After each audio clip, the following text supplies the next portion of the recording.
Welcome, visionaries, creators, innovators, entrepreneurs, leaders, and growth seekers of all types to the Passion Struck podcast. Hi, I'm John Miles, a peak performance coach, multi-industry CEO, Navy veteran, and entrepreneur on a mission to make passion go viral for millions worldwide.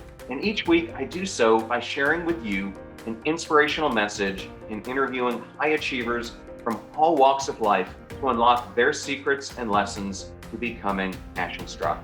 The purpose of our show is to serve you, the listener, by giving you tips, tasks, and activities you can use to achieve peak performance and pursue the passion-driven life you have always wanted to have. Now, let's become passion struck. Welcome to Momentum Friday and episode 55 of the Passion Struck podcast. And today we passed a huge milestone. I think that there are many metrics that you can look at for a podcast. Its popularity, the number of downloads. But to me, the most important thing is the response that you're getting from your audience. And today we surpassed 1,000 five-star likes. Thank you so much for supporting this podcast. I know that there are millions out there and you could be listening to a ton of others, and your time is the most important thing. So I just wanted to express my gratitude for joining our cause and helping passion go viral for millions around the world. Today's episode is a transition from the ones that I've been doing that were focused on humility, ego, and diplomacy. And over the next couple of weeks, I want to start focusing on mental health and why mental health is so important to you having success in your life and to becoming passion struck. Today's episode starts with two great quotes. The first is from Dwayne "The Rock" Johnson, and he says, "I found that with depression, one of the most important things that you can realize is that you are not alone. You are not the first to go through it. You're not going to be the last to go through it." And Prince Harry said, "The experience I've had is that once you start talking about it, experiencing a mental health struggle, you come to the realization that you realize that you're actually part of quite a large club." And I think both of those two quotes from The Rock and from Prince Harry are instrumental in today's episode, where I want to unpack why your mental health is so important to relationships at work, relationships with friends and family, and your relationship with romantic partners. Our mental health has a significant impact on the quality of our relationships, all of those that I just mentioned. Just like every other single piece of your life, our mental health significantly affects our interactions with others and can lead to significant relationship problems if not properly cared for. However, suffering or mental health can occur due to no particular fault of our own. It could be caused by high stress levels, those that we often have in our careers, a chemical or hormone imbalance, or a traumatic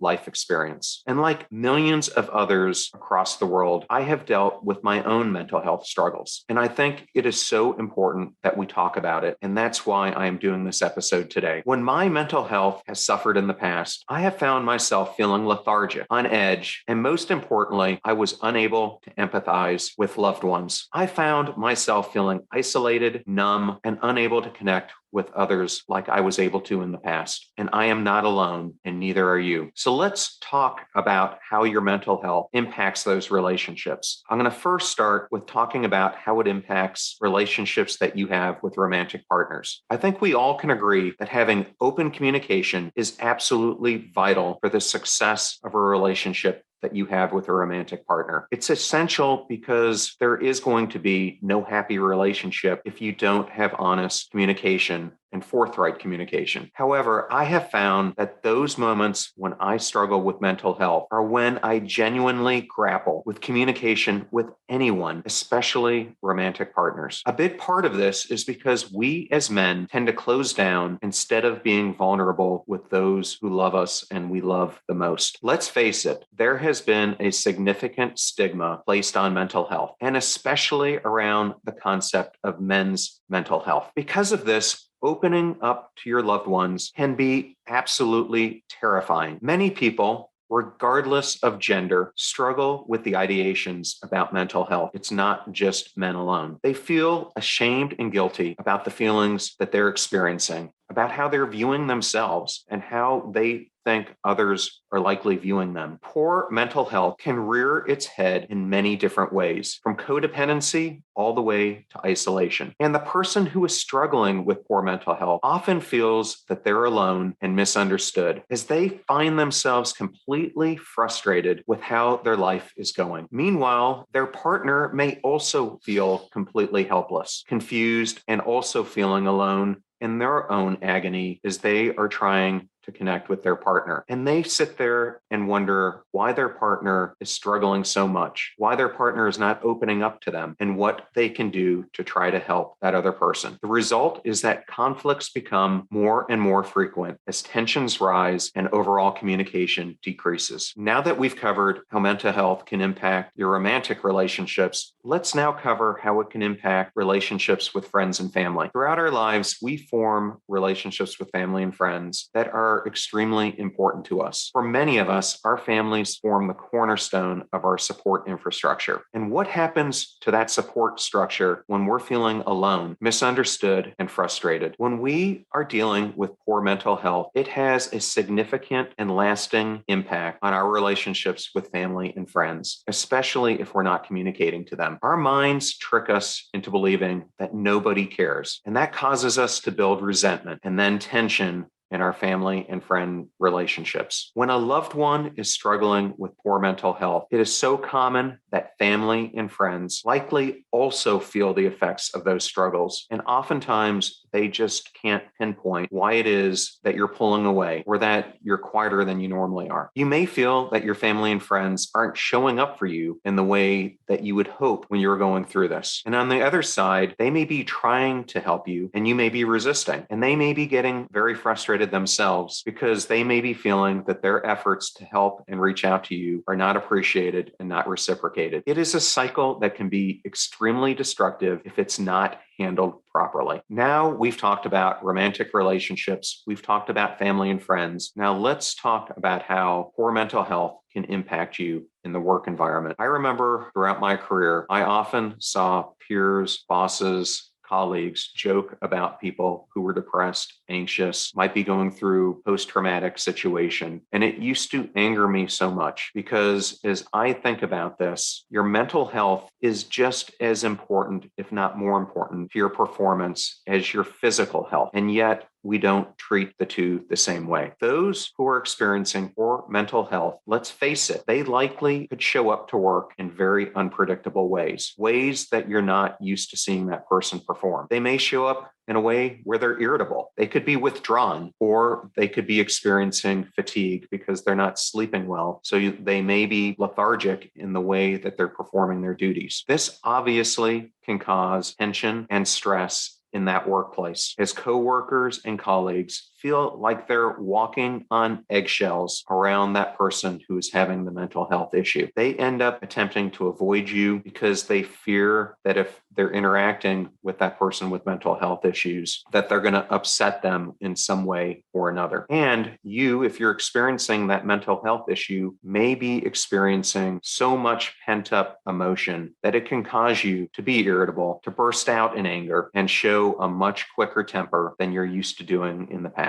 I have seen it happen so many times that a person who is experiencing a mental health issue can significantly impact the entire workplace environment. And this leads to higher stress levels, poorer performance, and overall growing negativity across the entire workplace environment. It impacts coworkers' ability to communicate with each other in an open and honest way, which leads to a downfall in the performance of everyone involved. Just think about this in terms of the military. If you were having to go and fight in battle, would you prefer to fight with someone who's physically injured, which is where we have historically placed our emphasis, whether it be the military or your typical workplace environment? Or would you rather go fight with someone who is not mentally fit to fight? I would tell you honestly, given my experience, I would pick an injured person every day of the week over someone who's not there mentally. Did you know that Forbes magazine recently cited that 70% of individuals who do personal development,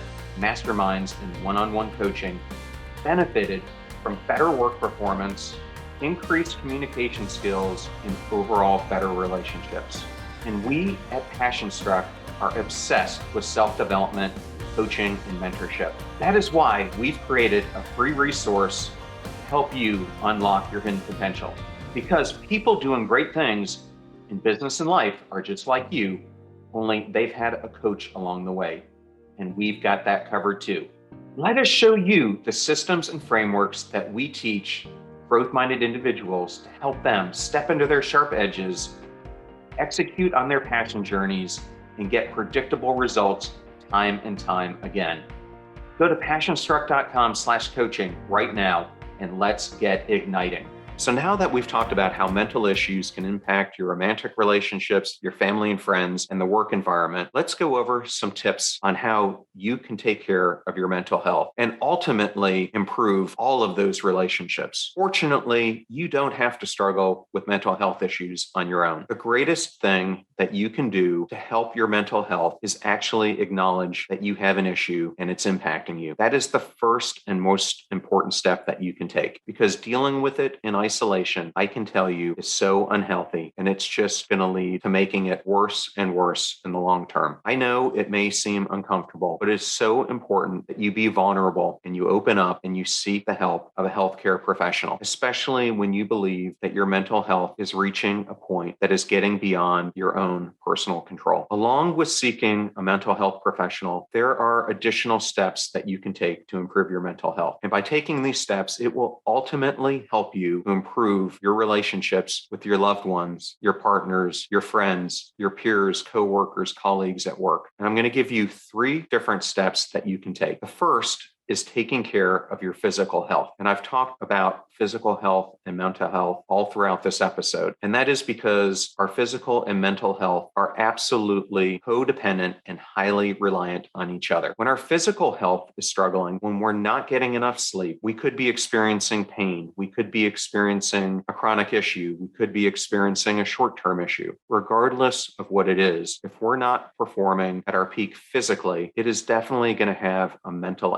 aspect to it as well. And that's why when we're having physical issues, our mental issues will happen right alongside it. So it may start with you taking small steps to improve your physical health. These could be eating a better diet, exercising more regularly, changing the way that you're going about your sleep pattern so that you're taking into account things that you can do to achieve a more sound sleep. Things like getting rid of blue light a half an hour to an hour before you go to bed, reading a book before you go to bed, establishing a set schedule for when you go to bed and when you wake up, et cetera, et cetera. By doing all of those things, it will significantly impact your mental health as well. And as your mental health improves along with your physical health, you will find that your relationships will also improve alongside them both. Another thing that you can do is to give yourself a break. Our minds are not wired to be constantly on. And that is what is happening to so many of us today. We are constantly on because we are viewing the world through the lens of what appears to be urgent instead of what is important for our physical and mental health and well-being. There's no reason to be working 24 hours a day, 7 days a week. We all absolutely need a break. And I have found that when I perform the best, it wasn't when I was putting in those 100-hour weeks. It was when I had proper balance between work and taking care of my health and mental well-being. Take time out every single day to allow your mind to rest. You will find that doing so will decrease your stress levels, improve your overall resilience, and most importantly, increase your overall cognitive functioning. And that's really what we're after, isn't it? How to achieve peak performance. Allowing yourself a break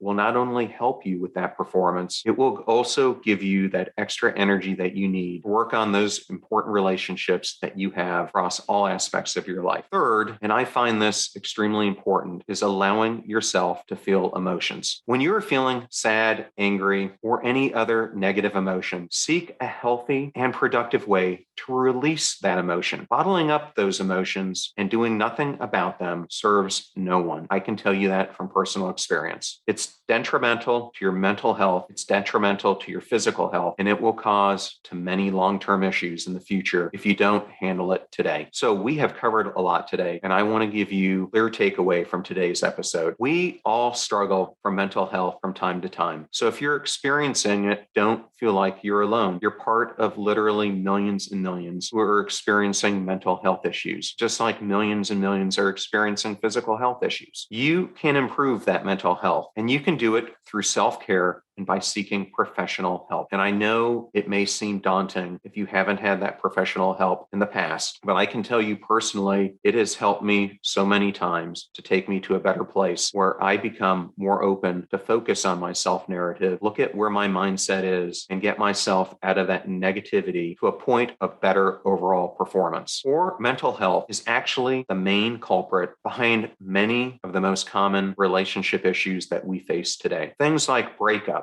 tension, communication problems, and ultimately conflict. And I'll leave you with this last word of wisdom. A healthy mind is such a crucial element to a happy family, happy friendships, happy work relationships, and ultimately a happy life. I hope that you found value in today's episode. And if there is a topic you would like me to cover or a guest that you would like us to showcase on this podcast, please DM me at John R. Miles on Instagram. And if you haven't gone there before, please check out and subscribe to our YouTube channel, which is also John R. Miles. And lastly, we have some amazing episodes coming up in the future. I will be interviewing astronaut Kayla Barron, who's getting ready to go up on the ISS in October. I'm also going to interview former astronaut Captain Wendy Lawrence, a distinguished graduate of the U.S. Naval Academy. And I'm going to do those two episodes in tandem so we can talk to an astronaut who is part of the shuttle program, who knows Kayla and Kayla's journey as well. I also have NASCAR driver Jesse Uigi, who has won 2 diversity awards and is now racing in NASCAR Xfinity. I have on Navy SEAL Commander Mark Devine and doctors Mark Lewis and former SEAL and Dr. Bob Adams. Such great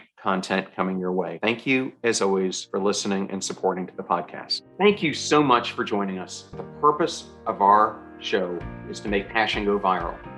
And we do that by sharing with you the knowledge and skills that you need to unlock your hidden potential. If you want to hear more, please subscribe to the Passion Struck podcast on Spotify, iTunes, Stitcher, or wherever you listen to your podcasts at. And if you absolutely love this episode, we'd appreciate a 5-star rating on iTunes and you sharing it with 3 of your most growth-minded friends so they can post it as well to their social accounts and help us grow our Passion Struck community.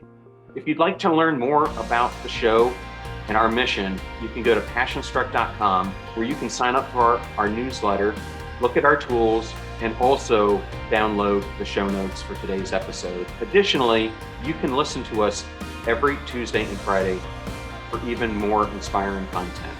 And remember, make a choice, work hard, and step into your sharp edges. Thank you again for joining us.